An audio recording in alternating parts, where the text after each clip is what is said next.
Syria has always occupied a strategic position in the Middle East, at the crossroads of Turkey, Iraq, Lebanon, Israel, and Jordan. Every upheaval that shakes it directly affects regional balances. The paths of Turkey and Israel both converge and clash in this arena. Ankara is looking for a stable ally in Damascus to curb separatism and expand its sphere of influence. Tel Aviv sees the new Syrian leadership dominated by HTS as a new existential threat. We have talked about it many times on the channel. This divergence also puts the United States in a delicate situation. Forced to arbitrate between two strategic allies with fundamentally contradictory objectives, the Eastern arc continues. Welcome to Terra Bellum.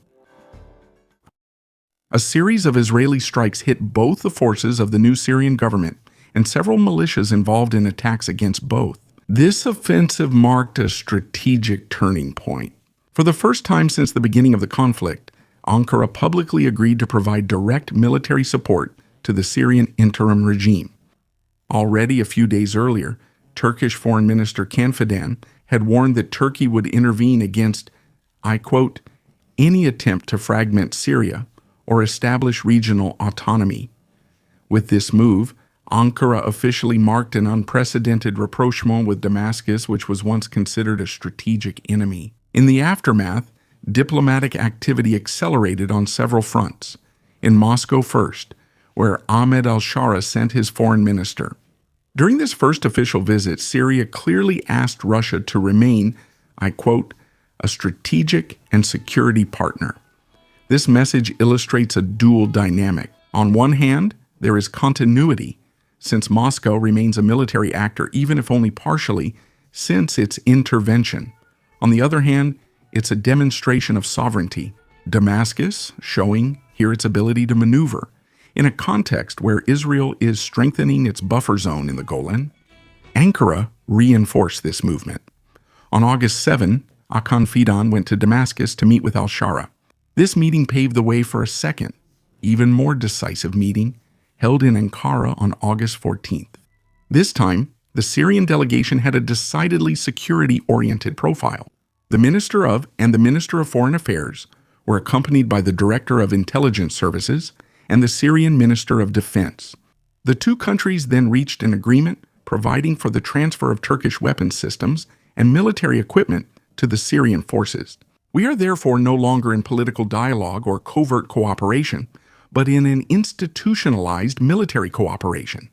These developments place Turkey in the role of architect of Syrian stabilization, a role that had already been anticipated several months ago.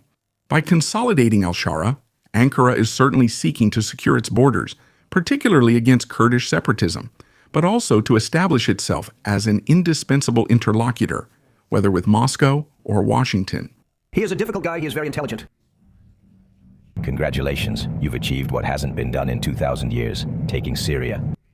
For Damascus, on the other hand, since it cannot challenge Israel militarily, the goal here is to strengthen its legitimacy and autonomy under double protection. Russian on one side, but especially Turkish, even if it means forgetting the area occupied by Israel in the Syrian equation. As expected, this realignment has not escaped the attention of the United States. American sources cited by Axios on July 20th, 2025, have acknowledged their frustration with Benjamin Netanyahu's strategy, which they consider counterproductive. For Uncle Sam, Israel is paradoxically helping to bring Ankara, Damascus, and Moscow closer together, with military convergences forming there that could, in the long run, turn against its own strategic interests. Since 2013, the Israeli strategy in Syria had set a clear priority: to contain the Shiite axis embodied by Iran, Hezbollah, and the allied Syrian units. We've talked about this many times on the channel. In the short term, the objective seems to have been achieved for Israel. Tehran has not managed to gain the strategic depth they were hoping to achieve closer to Israel. But the vacuum that was created has been exploited, as you know, by HTS and Sunni Islamism. What was, a few years ago, just a rebel faction from al-Qaeda has gradually become a central player in the Syrian arena, eventually establishing itself as a pillar of Ahmed al-Shara's interim regime. By weakening Shiite influence, Israel has therefore contributed to institutionalizing Sunni Islamism that is just as hostile to its existence. Yet, even though Israel and HTS have never been formal allies, their paths have sometimes crossed, like those of de facto allies. UN reports confirm that rebel fighters, including those linked to HTS, received medical care and logistical support via the Golan. The Wall Street Journal revealed in 2017 that certain rebel factions, sometimes in coalition with HTS, benefited from transfers of fuel, money, and light ammunition from Israel. The Washington Institute in 2019 summarized this approach as a strategy against Assad and Iran, rather than a true ideological alliance. In other words, security pragmatism had led Tel Aviv to strengthen its future adversaries. With the fall of Assad, Israel decided to institutionalize this logic by establishing a 236 square kilometer buffer zone around the Golan. And this zone is intended to protect northern Israel against any infiltration. But it strongly resembles the security belt that the Israeli army maintained in southern Lebanon between 1985 and 2000 with the South Lebanon Army. Again, it was an advanced border held by local groups supported by Israel. Maybe this gives us an idea of what Israel will try to do with the Druze in southern Syria. But now the dilemma is unsolvable. Striking HTS further risks giving new strength to Iran and its Shiite supporters. Continuing to target Iran allows HTS to consolidate its power. Israel is realizing that yesterday's and today's enemy is paving the way for tomorrow's lasting threat. In Syria, the Druze represent barely 3% of the population, but they carry symbolic weight far beyond their share of the population. Mainly settled in the mountainous province of Sweda, they have always maintained a special relationship with Damascus, sometimes loyal out of necessity, sometimes rebellious. Traditions of autonomy and distrust towards central authority explain their unique role. For Israel, their importance goes even beyond this dimension. The Druze of the annexed Golan Heights maintain close ties with their fellow believers in Sweda, and the Druze community is integrated into the IDF. Supporting the Syrian Druze, therefore, amounts for Tel Aviv to protecting a partner seen as a natural ally. I'll refer you to the video where I discuss this in more depth. When clashes broke out between Druze factions and Islamist militias, the Israeli army intervened by carrying out targeted airstrikes against the positions of the Syrian coalition and its tribal allies. For Israel, it was both about protecting a friendly minority and preventing southern Syria from falling completely under Islamist influence. But this intervention immediately provoked the anger of Ankara, which is now the main supporter of the new Syrian government. Behind this move, Turkey saw a dangerous precedent. When Israel allows itself to act as the protector of minorities, there is no guarantee it won't do the same tomorrow with the Kurds. Despite the agreements regarding the dissolution of the PKK, the specter of the 2017 Kurdish independence referendum in Iraq remains etched in memory. Until now, despite heavily deteriorated bilateral relations since the Gaza War in 2008-2009 and the Mavi Marmara incident in 2010, Ankara and Tel Aviv have managed to avoid direct confrontation.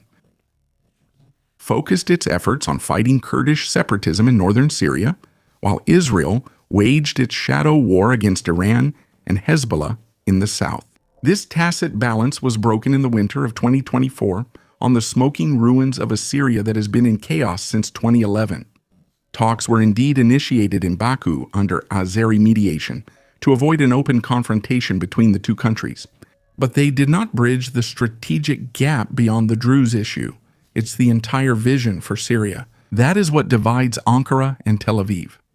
Turkey supports the reconstruction of a strong central state capable of integrating or containing sectarian and ethnic divisions. Israel, on the other hand, prefers a weakened, fragmented neighbor, unable to become a hostile power again, as we discussed in the dedicated video. For Washington, Syria is now an issue that needs to be managed to avoid a new regional implosion. The American objective is not to weaken or overthrow the interim regime of Ahmed al-Shara. a minimal stability in order to prevent the country from sinking into chaos similar to that of Libya or Yemen. The main idea is simple: stabilize at minimal cost, reduce the risk of collapse, and contain Russian and Iranian influence as much as possible. Hence, the lifting of American sanctions on Syria on July 1, 2025. It was in this context that Donald Trump encouraged an unprecedented rapprochement between Damascus, Ankara, and Riyadh during a meeting held in the Saudi capital. In the presence of Erdogan, MBS, and al-Shara, had advocated the idea of economic reconstruction focused on energy and investment corridors. For Ankara, this plan was meant to stabilize its neighbor while containing Kurdish influence. For Riyadh, it was about including Syria in its regional normalization strategy. As for Washington, it saw this Ankara-Riyadh axis as a way to put the Middle East on a manageable path, rather than in a state of permanent crisis. The problem, as you can see, is that Israel stands out as the odd one out. Its approach remains entirely military and security-focused. By multiplying strikes against the new government, Tel Aviv is trying to prevent any legitimization of a regime tinged with Islamism. This strategy has the opposite effect of what Washington is seeking. It weakens the central government, creates a vacuum exploited by rival factions, and complicates the stabilization effort that the Americans are trying to build with Ankara and Riyadh.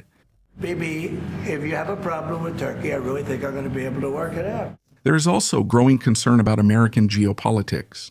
The Israeli occupation in southern Syria and southern Lebanon, combined with the war in Gaza, which is still ongoing with the mobilization of 60,000 reservists, could jeopardize the Abraham Accords of 2020. The Emirates, for example, openly criticized Netanyahu's rhetoric about a greater Israel, which directly challenges the sovereignty of neighboring Arab states. Saudi Arabia, for its part, sees these expansionist ambitions as a threat to its own normalization efforts and its regional reconstruction projects. While Washington, Riyadh, and Ankara are betting on a pragmatic stabilization of a new regional order, Israel is currently pursuing a maximalist approach with the risk of gradual isolation, including from its newest Arab partners and even from the United States. As you can see, the Turkish-Israeli rivalry in Syria goes far beyond the military sphere, and it crystallizes two incompatible visions for the regional future. Ankara is betting on a centralized and allied Syrian state, while Israel fears the rise of a legitimized Islamist power on its border. This conflict is part of a broader opposition between the pursuit of regional stabilization led by Turkey, Saudi Arabia, and even the United States, and Israeli ambitions. Two scenarios are emerging: either a fragile compromise allowing Kurds, Druze, and Sunnis to be integrated into a peaceful Syrian state, or an escalation of tensions. But as is often the case, the final balance will depend less on stated intentions than on actual power dynamics. In this dynamic, American diplomatic efforts, particularly under the leadership of Special Envoy Tom Barak, are not widely publicized but could provide a response to upcoming events. Barak is currently orchestrating unprecedented talks between Damascus and Tel Aviv. The goal is to make concessions to Israel, create corridors to Druze communities, and negotiate a new security agreement that could challenge the 1974 agreement. At the same time, in Beirut, an exceptional process of gradual disarmament of Hezbollah has been launched, and it depends on a reduction in Israeli strikes. These developments reflect an American attempt to prioritize political stabilization and economic reconstruction. But their success remains fragile in the face of Israel's divergent ambitions, ongoing Turkish-Israeli rivalries, and the complexity of the Syrian theater. Too much accommodation of Israeli interests could also threaten the fragile balance that the United States is trying to build in the region. As always, the Middle East is on the verge of exploding.